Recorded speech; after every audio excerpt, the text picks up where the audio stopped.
Hola, mis homegirls. Are y'all ready for something spooky?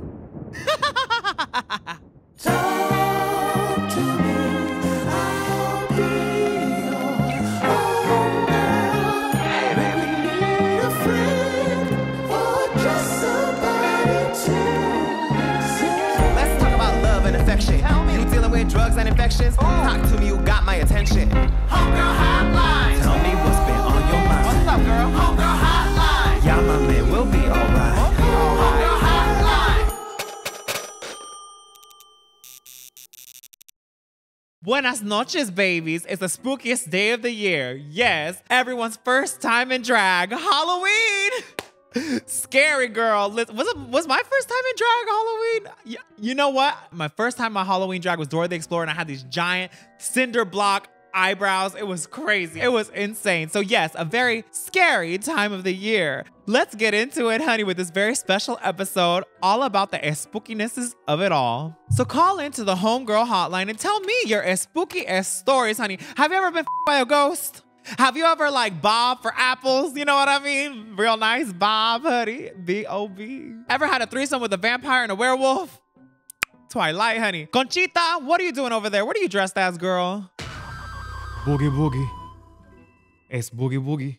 This episode is brought to you by Circus of Books. Circus of Books is WeHo's most historical and iconic adult gay boutique, bookstore, and art gallery. So you know it will satisfy both your shopping needs as well as a fantastic place to see some awesome queer art. And it's even known for hosting special events in the space. It's LGBTQ owned and operated and just the place to go to get all your little queer needs because it has everything from dildos to lubes to coasters, sculptures, and even doggy toys. Basically, whatever you're in the mood for. Arf, arf. Circus of Books has it all. It is located in 2 locations in West Hollywood and is a staple in LGBTQ history and definitely a place you should check out when you're in town. I personally love shopping queer-owned spaces because I love knowing I can browse and shop freely and comfortably where I can feel authentically myself. I can also appreciate the history it has to offer and the love that I can directly support queer artists. So next time you're wandering the streets of WeHo, don't forget to stop by and say hi to the gays at Circus of Books. Not a Los Angeles native? Girl, they got a website where you can purchase directly from them at circusofbooks.com. But if that's not enough for you, you can check out the documentary about the history over on Netflix. And girl, if that's not enough for you, Circus of Books is doing a giveaway. One lucky caller will win a gift bag. All you have to do is give the hotline a call and give us some chisme, ask a question, and let us know at the end that you want to enter the giveaway, and you can win your very own gift basket from Circus of Books. Don't forget to leave your email address in the message so we can reach back out to you. Thank you so much, Circus of Books, for sponsoring this queer-owned podcast. Homegirl Hotline. Uh-huh. Tricky trickies. All right, we have our first caller on the Homegirl Hotline. Oh, hey, girl. It's David Perusa. I was just listening to your little thing over there, and you said, have I ever been fucked by a ghost? I was like, I've never been fucked by a ghost, but I have been ghosted once. It's okay, because then I saw him in public, and he looked like shit. Looked nothing like his picture. So I figured he saw how beautiful I was and ghosted me because he was so nervous because he looked nothing like his pictures. But that's it. I hope you're having a lovely day, and I love you so much, and I hope you're doing well. Oh, okay. Well, hi, Dave Perusa. So yeah, we're talking about getting ghosted. Now, I've never been effed by a ghost either, but yes, I've been ghosted many a time. Listen, you got ghosted because you think because he didn't look like his photo, so he didn't show up. Guys be doing that on them apps, honey. They be posting other people's photos, or you know, like I've been guilty of this, posting a photo, like a body photo from like, I don't know, 7 years ago when I was real fit. Guilty as charged. Booga booga, bitch. Joke's on you. No, but literally, like, I understand this feeling of like, sometimes, you know, okay, here, I'll speak from my experience. I get nervous when a guy is too sexy and I'm like too insecure to actually show up because he's so hot. So I've ghosted people for that reason because I feel like, oh no, like I'm not gonna be able to be okay in this situation. But I'm getting better at it. Let me tell you, I've been showing up and I've been doing the do. I have. But getting ghosted is a whole different story. The worst, okay, y'all may know of my Domino's story. Yes, I hooked up with a Domino's delivery driver, and this wasn't a Halloween thing. It was literally in the summer. And he ended up ghosting me after. And he said, it's like, sorry, I'm not into dudes. But mind you, I did it while I was in drag. So I don't know what that says about me, honey, but I guess he was spooked, bitch. Listen, if you're ghosted, I want to get real deep for a second. Like, if you are getting ghosted, know that it has nothing to do with you. Like, yes, maybe it's because he's not attracted to you, or he wasn't into you in person, or maybe, you know, you weren't good at the session, but that's beyond the point here. What I want to say and leave you with is that this person probably has something going on. You never know what's going on the other side of the phone. You know what I mean? We create stories in our heads, right? Like, I'm like, oh, I'm not good enough. I'm not worthy. He doesn't want to hook up with me. Those are very scary and spooky thoughts. We need to rearrange those thinking thoughts, because we can't be thinking like that, homegirl. You need to know that you're sexy, you're bad, and you're beautiful, and you're worth it. So if he's ghosting you, I always say this: their rejection is the universe's protection, honey. The universe is looking to protect you. If you get rejected, it's for a reason, and trust that. I always say that with even like when I don't get an audition, when a guy's not into me, it's like, if I don't get that, there's a reason for it, and I'm gonna find that reason out sooner or later. But just know there's a reason why it's not happening for you, and learn to accept that. It doesn't mean you're ugly, it doesn't mean you're not worthy of it. It just means not them. And that's probably a good thing at the end of the day. So take that as you will. If you're getting ghosted, I'm sorry, but don't let it affect your day, honey. Because I know getting ghosted, baby, it can ruin your whole day. But if you are ghosting people out there, you're so bad. You're so nasty. You should call me on the Homegirl Hotline and let me know who you ghosted. Speaking of ghosts, Conchita, pendeja. I'm a spooky ooky ghosty. Fantasma. Ooh. Homegirl Hotline! Aha, trickes. Hey, girl. All right, I got a scary story for you. So I've been living in this house for about 10 years now. And I would hear the voice of children running around my house. I couldn't really figure out if I was losing my mind, or, you know, maybe I was just getting drunk all the time and I just, you know, was just hearing shit. And one night I could hear like a woman crying in the background somewhere. I couldn't figure it out. Well, I called the ghost hunters and they came to my house and they said that my house wasn't haunted. Turns out that I've been married for the last 10 years. I have kids and a wife. Turns out I've just been too drunk to remember that they were even around. Oh, wow. He was too drunk? He was too drunk to know that he had kids and a wife at home? And he thought he was getting haunted? Oh my God.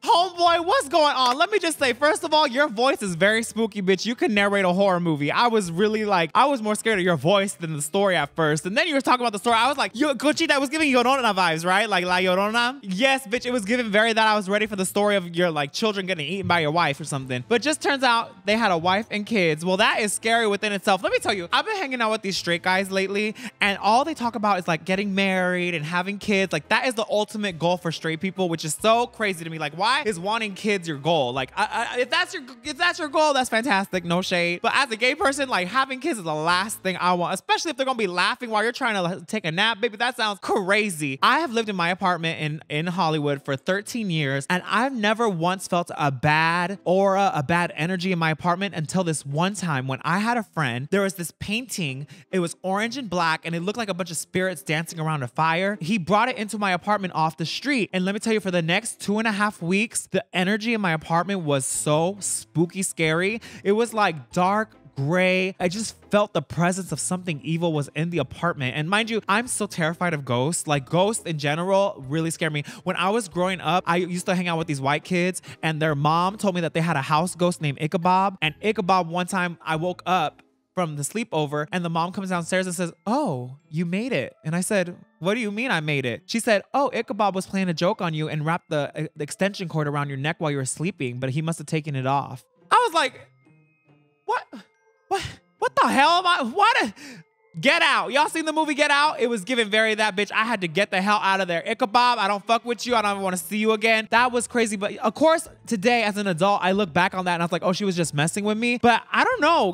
White people be crazy, bitch. They really be believing the ghost, the house ghost, the family ghost. Ichabod was there with them. So I don't know if you have any experience with the house ghosts or a friendly neighborhood Casper, bitch. I don't fuck with them. When I saw the movie Paranormal Activity when I was 18 years old, I did not sleep for 3 days straight. The way that the blanket, that's my biggest fear. To be in bed and feel the blanket slowly come off of me and there's no one else in the room, I cannot handle that. So when you were telling the story about the kids laughing, it was giving very Freddy Krueger. 1, 2 is titties coming for you. It was giving very that bitch, and I don't mess with it. Conchita, what about you? You ever interacted with the real ghost before? Ay, mija. One night, I thought I had been possessed. I woke up with my stomach twisting. My body was shaking, and I was a deep, scary groans coming from inside of my body, like something evil had possessed me, right? And I took a mirror, thinking I was gonna see my eyes glowing red, and I was ready to call a priest before I could even dial the longest, loudest pedito came out of my body. I see, right? And then it was just gas. Turns out the only thing possessing me was a spicy enchilada I had for dinner. Demonio defeated by digestion, mija. Thank God. Ajá, Jesus always saves from demonio. Homegirl Hotline! Ajá, trico triques. Oh, hey, Salina. It's David Peruz again. I just remembered a really freaky story. I'm going to say it really fast. So I was driving home one day, and I accidentally hit a cat with my car. So, beknownst to me, there was a cop behind me, and I got pulled over. Because in Washington, D.C., there's a law that if you've hit a domesticated animal, you have to do due diligence by finding the owner of that animal. So the cop made me put the cat in a shoebox. So I had to put the cat in the shoebox, and I had to go knock on a few doors. And, of course, the cop is watching me the whole time, so he's, like, kind of with me. So I knocked on the first door. It wasn't theirs. I knocked on the second door, and this woman came, and I said, do you have an orange cat? She's like, yeah. I was like, well, I'm really sorry. And all of a sudden the kid came to the door, and it was their cat. So, yeah, this freaked me out, right? So the kid starts crying, and I tell the woman, well, can I give you some money? I'm really sorry. So she's like, yeah, that's fine. So, just so I showed the woman the cat, and I gave her money. And next you know, the cop was arresting the woman. And I'm like, what's going on? And, well, apparently in D.C., it's also illegal to sell pussy. Okay, goodbye. Oh my God, stop it. I'm screaming. Well, first of all, you killed Garfield, girl. Jesus Christ. But how kind is it that, like, it's part of the law that you have to pick it up and go find its owner? Like, that's actually very beautiful if you think about it. Besides interacting with the fantasma, my biggest fear, my nastiest ick is taxidermy and dead animals. Like, I do not mess with dead animals or taxidermy. When I was younger, there was a dead bird in my driveway, and my dad, to machismo me up, made me pick it up, and I was crying the entire time. I was like, no, I don't want to touch the dead bird. And my dad's like, pick it up. Stop being a pussy. Pick up the bird. I was like, ah. It was like really traumatic. And like this dead ass bird, lifeless, no breath, is just looking at me with his dead ass eyes. I could not handle it. And I think that sparked something in me, because now every time, like when I be traveling the world and things, and the manager of the bar picks me up and we go to the club, I'm in like rural areas. I seen a dead antelope. I seen dead ducks, raccoons, squirrels, pit bulls. Like, I hate it. I hate it so much. I hate seeing the dead animals. And then to think about touching it, like one time the squirrel died in front of me in my apartment, and my ex-boyfriend had picked it up and threw it in the trash, and I was like, bitch, that's rabies. Like, ugh, so disgusting. So the fact that you're picking up this dead ass cat and then you're going door to door to find out whose it is, that is just insane. Can you imagine showing up with a dead cat and being like, is this your dead cat I just killed? That's crazy. But I want to know how much she was charging for this cat, because that sounds like a good opportunity to be like, oh, that was a Parisian cat, bitch. Give me like, $2,000 for that Siamese cat. You know what I mean? I would make up some big ass lie and pretend that it was a real rich, expensive cat. I'll be like, that cat talked. Real Garfield, bitch. Where's the money? Selling pussy, you are so crazy. Now listen, if Halloween time isn't your thing, it could be really hard, especially if you live in Los Angeles like me, baby. There are like 18 Halloween parties happening in one single weekend. So you need like 17 different looks. So you can repeat one of them, for the one that's a little more out of town. But you need a lot of costume ideas in order to just survive the Halloween weekend era. So I'm gonna bring Tokyo into the studio to give us advice on what we could be for Halloween. Tokyo, take it away, homeboy. Tokyo here, as Woody. Listen, I know what y'all like to do every year. Y'all like to throw in a little mug and a little lip with a little hair and just do simple drag. That's fine for simple bitches, but how about y'all get a little bit more creative? I like to throw fruit along with little ratchet names, and now you got a character. Now, bitch, you somebody. I would be a watermelon and name myself Watermelon Drea. Bitch, and that is sickening. The girls is like, oh, you green and shit? What's your name? Bitch, you Watermelon Drea. Bitch, or you could be a strawberry. and Strawbella, bitch. That just makes sense. It just makes sense. And also, make sure y'all check y'all motherfucking candies. Because listen, they putting fucked up shit in the candies nowadays. Bitch, I heard they putting estrogen, and I heard they're putting, what's that skinny shit them bitches like to use, and they put it in their stomach. They throwing that in the candy, bitch. And then you ain't got time to be walking around like a straw with 2 little motherfucking dimples on your ass. So if I was y'all, I would look out for y'all candy. Treat your candy like you treat ass. You ain't just about to unwrap some ass and eat it. Some of you bitches might, but I ain't talking to them type of bitches. I'm talking to some clean type of bitches. So make sure you open up your ass, no, your candy or your ass, and make sure it's clean, bitch. Ass titties, back to you. Mija, ese Tokio, very nice. Muy delicioso ese Tokio, sí. Nalgas, muy grande. Homegirl Hotline. Because it's a Halloween special, we have Mija on the line with some Halloween chisme from the Chismosa Corner. What's the tea, y'all? This is your homegirl, Mija Massacre, calling live from the streets. And as much as I'd like to say happy Halloween, Halloween is never happy for me because for the most part, most of you guys look like monsters every day and are running around like ugly goblin beasts every day. However, it is amplified on Halloween. And I think that maybe you should participate in opposite days. So if normally you're disgusting and you have awful makeup, awful hair, awful outfits, maybe try to look pretty on this day. Maybe brush your hair, put some concealer on, I don't know, a lip. And if you're normally gorgeous, do not take this opportunity to be ugly. I think play your strength. And so if you are gorgeous, don't think, oh, I'm going to throw some blood on. Oh, I'm going to cover my outfit in shit. Baby, this is not Beetlejuice. This is America. And I think that you need to look absolutely stunning. I think there's enough horrible, awful, scary things happening in our world today, and you shouldn't add to that trauma. And you especially shouldn't add to my trauma. Salina, take note. Once again, this is your girl, Mija Massacre, coming at you live from the streets. Thank you. What a pendeja. Bitch, but did she lie? Did she lie? You know, I'm so gorgeous and pretty every other day of the year. I always take Halloween to be a little ugly and like try something. I have had the worst ideas, baby, during Halloween. It's been kind of tragic. So maybe, Mija, you're onto something here. I agree with you. I'm going to just be pretty this Halloween.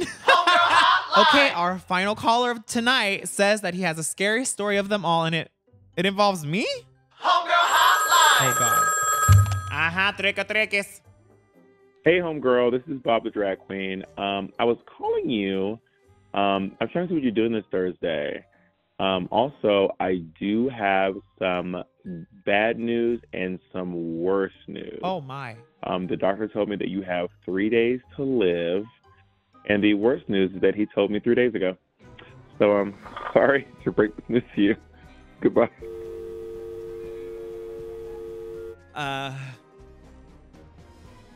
Did Bob the Drag Queen just tell me I'm gonna die?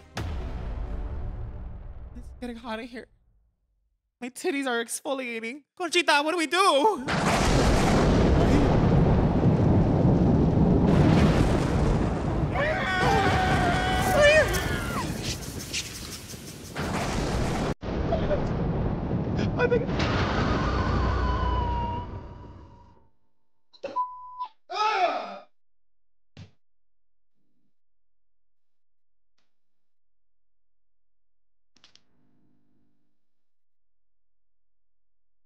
Okay, mi amigas. That was another episode of the Homegirl Hotline. Thank you for coming, and make sure you call at the 888-51 Homegirl. That's 888-51-466-34475. Make sure you like, comment, and subscribe to this episode. If you like it, come talk to me on the podcast for the Homegirl Hotline. Te quiero mucho, mi amigas. Adiós. Mucho.